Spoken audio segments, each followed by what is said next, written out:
What if I told you that the most formidable knightly cavalry in Europe was defeated not by a great empire, but by a mob of peasants armed with flails used for threshing grain? The history of warfare knows many examples when technology decided the outcome of a battle, but this case stands apart in the annals of humanity. We are accustomed to thinking that tanks appeared in the 20th century, changing the face of World War I with their tracks and armor. However, the concept of a mobile fortress capable of delivering heavy artillery fire was born 500 years earlier in the heart of Bohemia. It was an era when centuries-old traditions of knighthood were shattered by the iron discipline and engineering genius of a blind old man. Emperors and cardinals viewed this uprising as a rebellion of the common people, but they learned a lesson that forever buried the era of heavy cavalry. Watch the video to the end to find out how a simple cart reinforced with oak planks became the ancestor of modern armored vehicles, and why knights in shining armor fled in panic without even engaging in battle.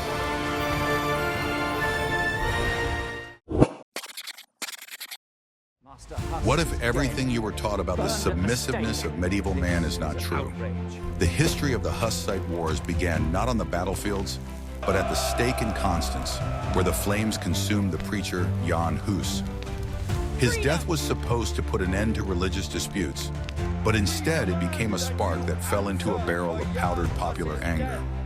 News of the execution of their beloved preacher reached Prague instantly, turning the grief of the townspeople into a fierce desire for revenge. People took to the streets, tearing down symbols of authority and demanding justice, which they had been denied through peaceful means. The atmosphere in Bohemia grew more heated with each passing day, turning yesterday's peaceful craftsmen into fighters ready for anything. King Wenceslaus tried to calm the situation, but his indecision only added fuel to the fire of the brewing rebellion.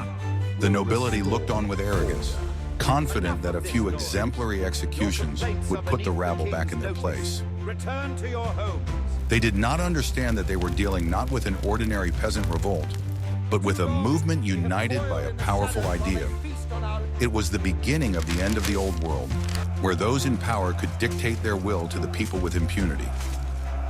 The climax came on the day when an angry crowd approached the new town hall in Prague. The city councilors locked inside refused to release the imprisoned supporters of Hus, hoping that the oak doors would hold. However, a stone thrown from a window at the procession was the last straw that broke the rebels' patience. Led by former mercenary Jan Žižka, the crowd stormed the building with the unstoppable force of an avalanche. The judges and the burgomaster were thrown out of the windows directly onto the spears and pikes waiting for them below on the pavement. This event, which went down in history as the first defenestration of Prague, became a point of no return for the entire country. King Wenceslaus, upon learning of what had happened, died of a stroke, leaving the country without a legitimate ruler at the most critical moment. Now his brother, Emperor Sigismund, nicknamed the Red Fox, had to take action against the rebellious Bohemia. He had already gathered a huge army of crusaders from all corners of Europe to crush the uprising with steel. It seemed that the Czechs had no chance of withstanding the armored military machine of the Holy Roman Empire. But the rebels had a trump card that no one took seriously: the one-eyed Jan Žižka. He was not wealthy, had no high titles, and had spent his life in minor skirmishes and mercenary service. But it was this experience that taught him to see war for what it was, without the romanticism of chivalry. Žižka understood that in open terrain, his peasants would be trampled by heavy cavalry in a matter of minutes. He needed to find a way to even the odds, to turn the weakness of his army into its greatest strength. He began to gather around him people who were ready to fight not for money, but for their faith and their right to live. It was not professional soldiers who flocked to his camp, but blacksmiths, plowmen, millers, and their wives. They did not have expensive swords, chainmail, or war horses capable of carrying a rider into battle, but they did have tools that, in skilled hands, could become formidable weapons in close combat. Žižka looked at this motley army and saw in it a potential hidden from the eyes of the haughty aristocrats. Emperor Sigismund declared a crusade, calling on knights from all over Europe to rid Bohemian lands of heretics. Iron clanked along the roads of Germany, Austria, and Hungary, flowing in huge streams toward the borders of Bohemia. The knights rode to war as if to a festival, anticipating easy prey and glory in battles with uncouth peasants. None of them could have imagined that they were riding to their doom and disgrace. They believed in the immutability of the rules of war, which had been established over centuries and seemed eternal. Žižka, however, had no intention of playing by the rules written by his enemies for their own victories. He understood that to defeat the knights, he had to abandon the very idea of knightly combat. He needed total war, where every bush and every hill worked for the defenders. He began to train his men with unprecedented severity and exactingness. It was preparation for a battle that would overturn all notions of medieval military art. We are very interested in hearing your point of view. What do you think about the right of a people to rise up against tyranny, even if the forces are unequal? Write about it in the comments below the video. Your opinion is important to us. And be sure to subscribe to the channel so you don't miss the analysis of the key battles of this war. Guess how long it took to create this? The idea of using carts for defense was not entirely new, but Jan Žižka perfected it, turning it into a system. He understood that in open terrain, infantry would always lose to cavalry due to the difference in weight and speed. Therefore, he decided that his army would carry its walls with it wherever it went. Ordinary peasant carts, which had previously been used to transport hay and manure, became the basis of the new tactic. These carts, or wagons, were heavily modified for military use in field workshops. Thick oak boards were added to one side of the cart, creating a high and sturdy parapet. Special folding shields were suspended under the cart to cover the wheels and the space below from enemy arrows. This turned each cart into a small wooden fortress, capable of withstanding gunfire and spear thrusts. Inside such a cart was a crew of several people: crossbowmen, arquebusiers, and fighters with flails. The main secret of the stability of this design was the system of coupling the wagons together. Each wagon had massive chains and hooks with which it was firmly attached to the neighboring one. Lining up in a circle or square, they formed a continuous wall that could not be pulled apart or overturned by a cavalry charge. Horses, encountering a solid wooden obstacle, stopped, losing the momentum of their momentum. At that moment, the knight turned from a formidable battering ram into a stationary target sitting high in the saddle. Žižka taught his men to assemble this fort, called a Wagenburg, in a matter of minutes at a given signal. On the march, the column of wagons looked vulnerable, but as soon as the enemy appeared, it turned into a protective ring. The horses were unhitched and led inside the perimeter, while the cart shafts blocked the gaps, creating additional barriers. This required coordination comparable to the workings of a clock mechanism on a city tower. Every peasant knew his place and his maneuver, which had been perfected to the point of automatism through constant training. The Wagenburg was not a passive shelter where soldiers simply hid from the enemy in fear. It was an active firing platform, bristling with crossbows and firearms in all directions. The gaps between the carts were used for infantry sorties, which attacked the bogged-down enemy and immediately retreated. Knights accustomed to linear attacks found themselves surrounded on all sides. They circled around the wooden walls, unable to find a vulnerable spot to strike. Particular attention was paid to defending against enemy infantry, who might try to crawl under the carts. This was the purpose of the suspended shields, which were lowered to the ground during battle. In addition, each crew had men with long pikes, ready to pierce anyone who came too close. The Wagenburg was an autonomous combat unit with supplies of food, gunpowder, and arrows. It could hold its ground for days, wearing down the enemy with fruitless attacks. This tactic completely negated the knights' advantage in maneuverability and the striking power of their first attack. Instead of seeking out the enemy, the Hussites forced the enemy to come to them and crash into their walls. This changed the very psychology of battle. The attacker was now at a disadvantage. The knights felt helpless against this wooden snake coiled into a ring. Their code of honor did not know how to fight against carts, and this infuriated them most of all. Žižka also used the terrain to reinforce the impregnability of his mobile fortresses. He tried to place the Wagenburg on top of a hill so that the enemy would have to attack uphill. If there was a pond or swamp nearby, they would always cover one of the flanks, reducing the perimeter of the defense. Nature became part of the fortification, saving the defenders' strength and creating problems for the attackers. The Hussites read the landscape like an open book, choosing ideal positions for their encampments. Europe had never seen anything like it. An army that did not build castles but carried them with them. It was a revolutionary solution to the logistical and tactical problems of the time. Peasants, accustomed to working with carts in peacetime, easily adapted to this new role. The tool of their hard labor became the tool of their liberation and victory. But walls alone do not win battles. They need to be defended. Are you ready to learn how the Hussites used devil's powder to strike terror into the whole of Europe? Want to know a secret that will change the entire military industry forever? At the beginning of the 15th century, firearms in Europe were considered unreliable, expensive, and unchivalrous. Noble warriors despised gunpowder, calling it a devilish invention that kills from afar and without honor. But the Hussites, unburdened by prejudice, saw primitive cannons as the ideal weapon for untrained peasants. They did not need to spend years learning how to shoot a bow. It was enough to learn how to load a pipe with gunpowder. The main individual weapon of the Hussites was the pistola, a shorthand cannon on a wooden stock.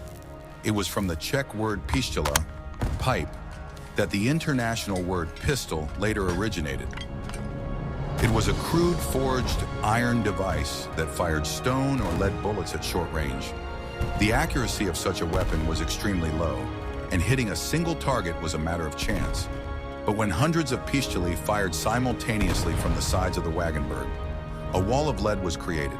In addition to hand weapons, the Hussites actively used light field artillery, the so-called tarazniks and govnisi, from the word hoof crowd. Later, this word was transformed into the familiar howitzer, denoting a weapon for firing at an arc trajectory. These cannons were mounted directly on carts or in the spaces between them on special carriages. They could fire grape shot at advancing infantry or cannonballs at dense rows of cavalry. The mobility of these guns allowed them to quickly transfer their firepower to the threatened area. The main effect of using firearms in those years was not even physical damage, but psychological shock. The roar of gunfire, flashes of flame, and thick clouds of sulfur smoke frightened horses into madness.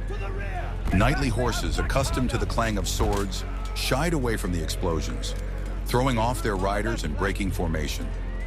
Smoke covered the battlefield, preventing knights from coordinating their actions and seeing their commander's signals.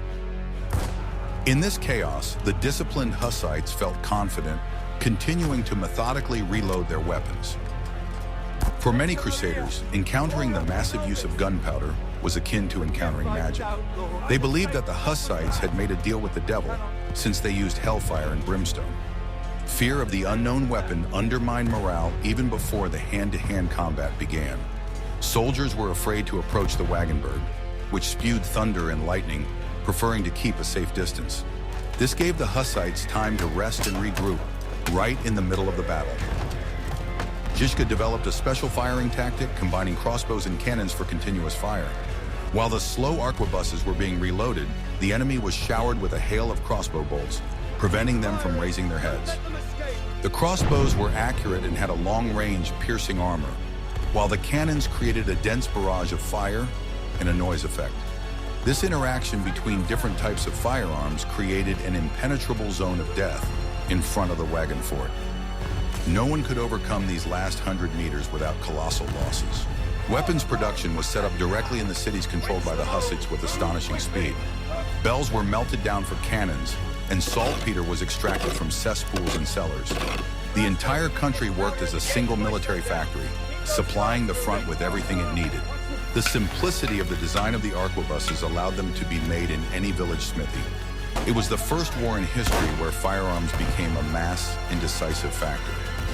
The Hussites were also the first to use concentrated fire on the commanders of the enemy army. They targeted knights in the richest armor and under the brightest banners.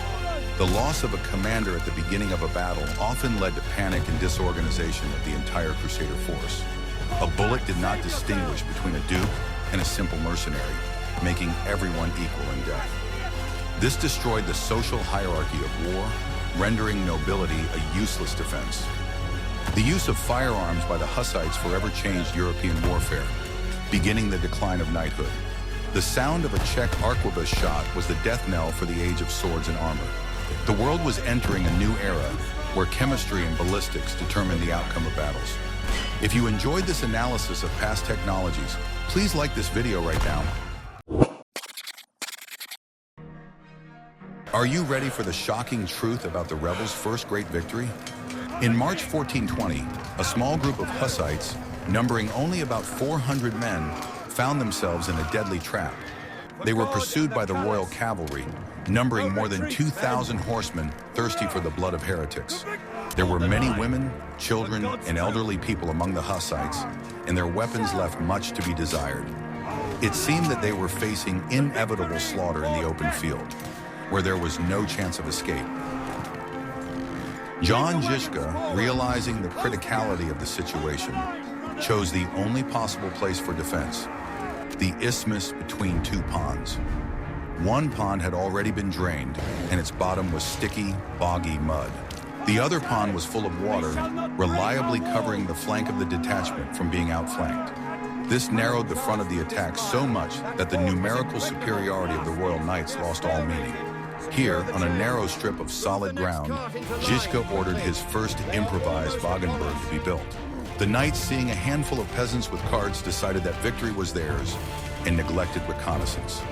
They dismounted as their horses could not pass along the narrow dam and moved into attack in close formation. The Iron Men, known as the Iron Lords, marched confident in the invulnerability of their armor, but they did not take into account that the soft spring soil would turn into a treacherous trap under the weight of their armor. Every step was difficult for them, exhausting their strength even before the first blow of the sword. When the knights approached, they were met with a barrage of fire from crossbows and arquebuses, hitting them point blank. Those who tried to bypass the carts at the bottom of the drained pond instantly sank knee-deep into the deep mud. At that moment, the Hussite women spread their long veils and scarves on the mud. The knights' spurs became entangled in the fabric, and the heavy warriors fell into the mud, unable to get up. They floundered like overturned beetles, becoming easy prey for the light infantry. The Hussites counterattacked, using their mobility and knowledge of the terrain to their advantage. Lightly armed peasants jumped over the bumps, striking the fallen knights with flails and halberds. The blows shattered helmets and broke bones, despite the high cost of the Milanese armor. The battlefield turned into a slaughterhouse, where the kingdom's elite perished in the mud at the hands of those they considered filth. The pride of knighthood was trampled into the bottom of a Bohemian pond. The fog that descended on the battlefield in the evening completed the rout of the royal forces, sowing panic. The knights could not see where the blows were coming from and retreated in terror, abandoning their wounded comrades. The victory at Sudomierz was a real miracle, which even the Hussites themselves did not believe at first. It showed that the right choice of position and tactics could compensate for a five-fold superiority of the enemy. It was the first wake-up call for the whole of Europe. The old rules of war no longer applied. Žižka emerged from this battle not just as a victor, but as a legend whose name began to be whispered. He proved that his mobile walls worked even in the most unfavorable conditions. The morale of the rebels soared, and now they believed that God was truly on their side. And for the first time, their enemies felt a chilling fear of the army of men with flails. Sudomir became a baptism of fire for the new military doctrine born in the mind of the old warrior. Here, among the ponds and swamps, the foundations were laid for the future grandiose victories of the Hussite army. But victory in one battle does not mean victory in the war. In the next chapter, you will learn how Žižka turned this success into a system, creating the most disciplined army in Europe. Victories on the battlefield would have been impossible without the iron discipline that reigned in Jan Žižka's army. Unlike feudal armies, where each knight was his own master, the Hussites had strict military regulations. Žižka, realizing that he was dealing with an untrained mass, introduced rules that were punishable by death if broken. This document, known as the Žižka Military Regulations, regulated every aspect of military life. In the Hussite army, looting and pillaging during battle and on the march were strictly forbidden. Anyone who left the ranks for the sake of plunder was subject to immediate execution on the spot without trial. While the Crusaders often lost battles by getting distracted by looting the enemy camp, the Hussites always kept their formation. All captured loot was put into a common barrel and distributed fairly among all the fighters. This eliminated envy and competition within the troops, uniting the people. Special attention was paid to religious life. Prayer was as much a part of service as cleaning weapons. The army began and ended each day with a communal worship service, which maintained high morale and faith in the righteousness of their cause. Priests went into battle alongside the soldiers, carrying a chalice, a symbol of communion under both kinds. This created an atmosphere of a holy army, ready to die for their faith without hesitation. Drunkenness, gambling, and foul language were strictly forbidden in the camp. The organization of the march and the setting up of the camp was perfected by engineers and commanders. Each cart had its own number and its own clearly defined place in the column and in the defense. At the sound of a trumpet, the huge column could fall into battle formation faster than the enemy could unfurl their banners. This required constant training and drills, which were conducted at every spare moment. Žižka turned the peasants into professionals who understood maneuvers at a glance. The army had a clear hierarchy of commanders, appointed not on the basis of nobility, but on merit and experience. Decurions, centurions, and hetmans were personally responsible for their men and the condition of their equipment. The orders of the supreme hetman were not discussed, but carried out unquestioningly and immediately. Such a vertical chain of command was unheard of for medieval militias, which often resembled armed camps. This made it possible to control an army of many thousands as a single living organism. Women also played an important role in the Hussite army, and not only as camp followers. They helped build fortifications, cared for the wounded, and even participated in the defense of wagon forts. Their work in providing for the daily needs of the army allowed the men to focus exclusively on combat tasks. It was a total mobilization of all resources of society for a single purpose. Everyone who could hold a shovel or a crossbow found their place in this machine. The supply system was designed so that the army could operate away from its bases for long periods of time. The Wagenburg carried forges, bakeries, and grain supplies, making the army self-sufficient. Repairs to carts and weapons were carried out directly at rest stops by special craftsmen. This allowed the Hussites to make quick transitions, appearing where they were not expected. Logistics became as much a weapon as cannons. Enemies often underestimated this level of organization, mistaking the Hussites for a disorderly mob of fanatics. But when confronted with them, they encountered a monolithic wall where every cog knew its task. Order trumped class. Discipline trumped individual fencing skills. Žižka created the prototype of a modern regular army 200 years before its official appearance. This charter became the foundation on which the invincibility of the Hussite troops rested for many years. Even after Žižka's death, his principles continued to live on, bringing victory after victory. Discipline turned the anger of the people into a controllable and destructive force. Without this order, any uprising is doomed to failure, no matter how righteous it may be. Are you ready to learn how one hill decided the fate of an entire capital city? In the summer of 1420, Emperor Sigismund laid siege to Prague with a huge army of tens of thousands of crusaders. The city was surrounded, but there was one loophole for supplies, the road passing under Vitkov Hill. If the crusaders had captured this height, Prague would have been completely blockaded, and starvation would have forced it to surrender.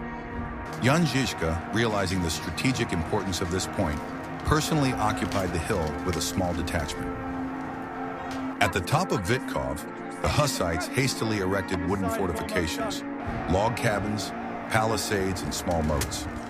The garrison consisted of only a few dozen archers and women ready to fight to the end. On July 14th, thousands of elite German knights, confident of an easy victory, marched against them. The slopes of the hill were steep, but the knights believed that their numbers would sweep away the pitiful handful of defenders. They began their ascent, anticipating a massacre at the top. The battle was fierce and desperate. The knights climbed the walls and the Hussites fought back with everything they had. Crossbow bolts and bullets mowed down the attackers, but there were too many of them, and they continued to climb. When the enemies had almost broken into the fortification, Žižka personally entered the fray, inspiring his people.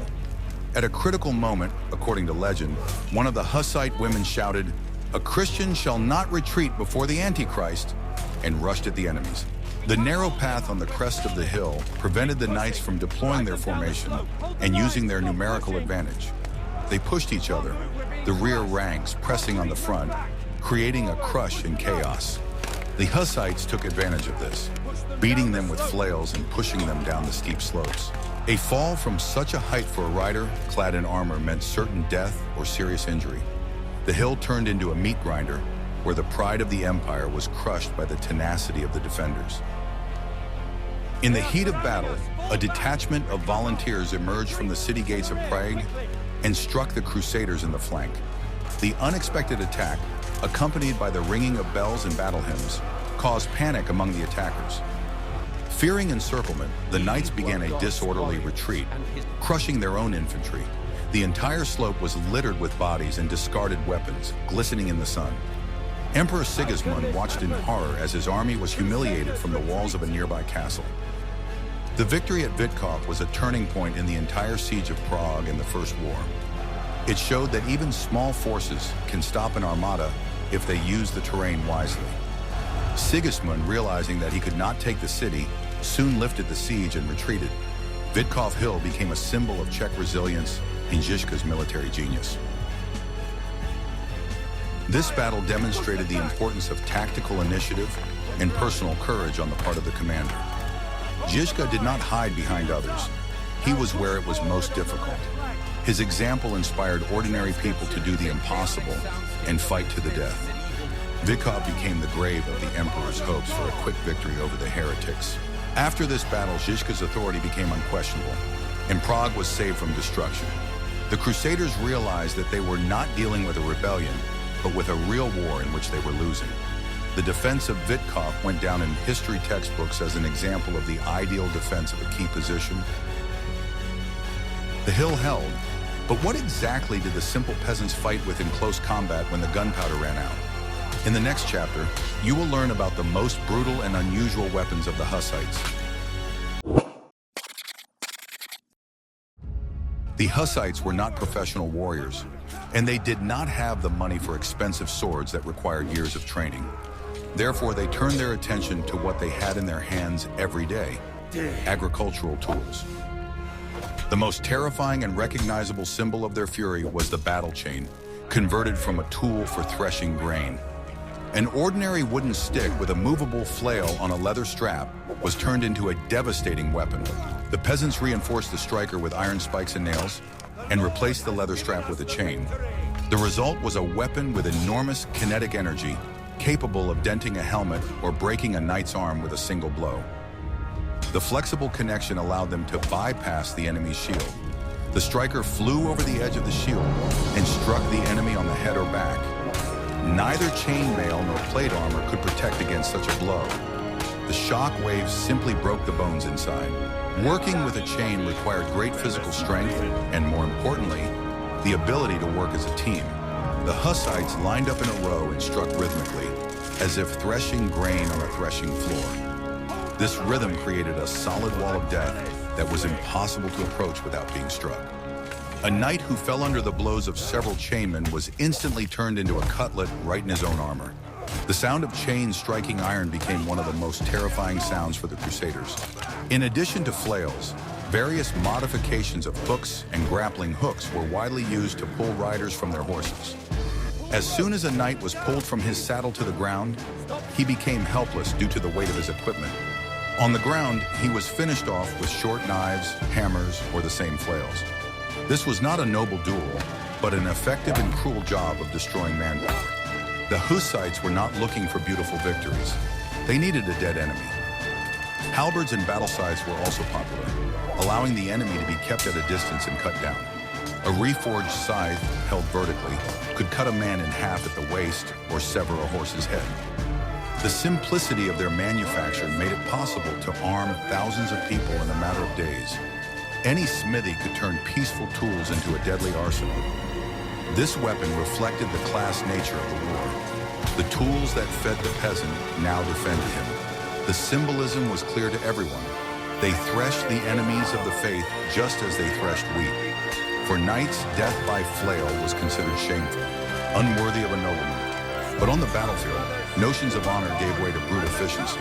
The Hussite infantry, armed in this way, was particularly formidable in counterattacks from behind the wagon fort. When the enemy became bogged down in defense, the flailmen broke out and cleared the space in front of the wagons. Their onslaught was so fierce that even elite mercenary infantry could not withstand it. It was a triumph of brute force directed by a skilled hand. The weapons of the common people proved that in war, effectiveness is more important than aesthetics and cost. A cheap chain in the hands of a motivated fanatic was worth more than a Damascus blade in the hands of a mercenary. It was a lesson that the military elite of Europe learned with great bloodshed. The technological gap was bridged by ingenuity and adaptation of familiar things. The skill of wielding this weapon was passed down directly in communities, from father to son. Training with the chain became part of everyday life in Hussite camps. Thus, a new type of infantry was born, one that knew no fear of cavalry. Armed to the teeth, the peasants were dangerous in defense, but Žižka went further. In the next chapter, we will see how he taught his fortresses to move and attack. By the end of 1421, Emperor Sigismund had had enough and brought in a new, even larger army. He trapped Žižka's army near the town of Kutna Hora, famous for its silver mines. The Hussites found themselves completely surrounded, with their backs against the city walls, where the betrayal of the German burghers was brewing. It seemed like the end. Cold, hunger, and the superior forces of the enemy were closing in. Sigismund was already celebrating victory, confident that this time the old fox would not escape. But Žižka made a move that went down in history as the first example of a mechanized column breakthrough. Instead of sitting in defense and waiting for death, he lined up his carts in an offensive column. All the cannons and archers were concentrated at the tip of this column, ready to open fire. It was a battering ram made of wood, iron, and human will, aimed at the weakest point of the enemy's ring. Early in the morning, the Hussites moved forward, firing continuously from all their guns as they advanced. The roar was so loud that, according to chroniclers, it drowned out even their thoughts. The royal troops, not expecting an attack from the doomed, were stunned by the density of the fire. The cannons broke through the ranks of the Hungarian cavalry, and through this breach, the entire Hussite army broke out of the encirclement. Sigismund could not believe his eyes. The prize had slipped away right under his nose. But Žižka did not simply flee, he regrouped and launched a counterattack. He began to maneuver his wagon forts, attacking scattered parts of the imperial army. Now it was the royal troops who found themselves in the role of victims, not knowing where to expect the next blow. The mobile fortresses appeared out of the fog, struck with fire, and then disappeared or took up defensive positions. It was a war of maneuver for which the feudal army was completely unprepared. At the Battle of Nebovity, the Hussites caught up with and defeated a significant part of Sigismund's Hungarian forces. The emperor fled for his life, abandoning his baggage train and treasury. The defeat was complete and humiliating. The huge army was scattered and demoralized. The myth of the invincibility of the Crusaders was finally dispelled in the winter fields near Kutna Hora. This campaign showed that the wagon fort was not only a defensive tool, but also a powerful offensive weapon. Žižka used his wagons like tanks, breaking through the front lines and entering the rear. He dictated the pace of the operation, forcing the enemy to react to his actions. Speed and surprise became the main allies of the Hussites in this winter war. Kutna Hora demonstrated Žižka's genius as a strategist capable of thinking outside the box in critical situations. He saved his army from destruction and turned defeat into triumph. It was a lesson that passivity means death, while boldness is the path to salvation. After this defeat, Europe lost its desire to invade Bohemia for a long time. The Hussites proved that they could defeat the enemy not only from behind walls but also in open battle. The army of heretics became the dominant force in the region, one that everyone had to reckon with. The most striking fact in this whole story is that Jan Žižka won most of his great victories while being completely blind. He lost one eye in his youth and the other during the siege of Rabi Castle in 1421, when a splinter from a tree hit his good eye. For any other commander, this would have meant the end of his career and removal from office. But Žižka continued to command the army, seeing the battlefield through the eyes of his aides. He had a phenomenal memory and spatial imagination, creating a mental map of the terrain in his head. His assistants described the terrain to him, where the stream was, where the hill was, where the forest was, where the wind was blowing from. Based on this information, he positioned his wagon forts and gave orders with the precision of a sighted man. He felt the battlefield, understanding the dynamics of the battle by the sounds. The roar of cannons, the cries of people, the trampling of horses. This ability seemed supernatural to his soldiers, a divine gift. Blindness did not make him weaker. On the contrary, it sharpened his strategic intuition. Without being distracted by the visual chaos of battle, he could focus on the big picture and managing his reserves. Žižka became a living symbol of steadfastness, a blind old man leading his people to the light. His authority was so great that his soldiers were ready to follow him to hell.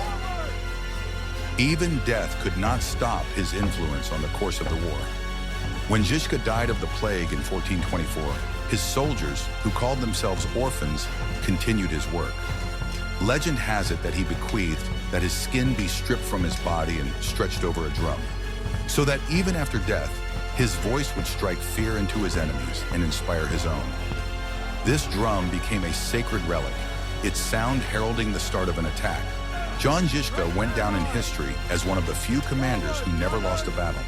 His genius lay not in his knowledge of books, but in his understanding of people and the capabilities of his weapons. He turned the weaknesses of his army into strengths, creating a unique military machine. The blind general saw the future of warfare more clearly than all the sighted monarchs of Europe. His legacy is a tactic that has survived him for centuries. The Wagenburg was used by the Hungarians, Poles, and even Russian troops in their fight against the steppe nomads, Hulagai-Gorod. The principles of firepower and discipline that he laid down formed the basis of the armies of the modern era. He was an innovator ahead of his time. Žižka proved that strength of spirit and intellect are more important than physical limitations. His figure towers over Czech history as a formidable monument to the will of the people. He was the father of the nation in its bloodiest and most heroic hour. Without him, the Hussite movement would most likely have been suppressed in its infancy. The story of the terrible blind man reminds us that true leadership does not depend on eyesight, but on vision. The Hussite Revolution was the moment when history took a sharp turn. We saw how ordinary people, armed with tools and faith, were able to break the backbone of the best military machine of their time. The wagon forts and artillery of the common people did not just win a few battles, they democratized warfare, making it the business not of a select elite, but of the entire population. Žižka's lessons on discipline, use of terrain, and the power of technology are still relevant today. Knights are a thing of the past, giving way to infantry and cannons, and this transition began right there on the fields of Bohemia. What would you have done if you were an ordinary Prague citizen? Would you have submitted to the authorities or joined the Wagenburg circle, knowing that the whole world was against you? Write in the comments topics for future videos that you would like to see on our channel. And don't forget to subscribe so you don't miss out on new journeys into history.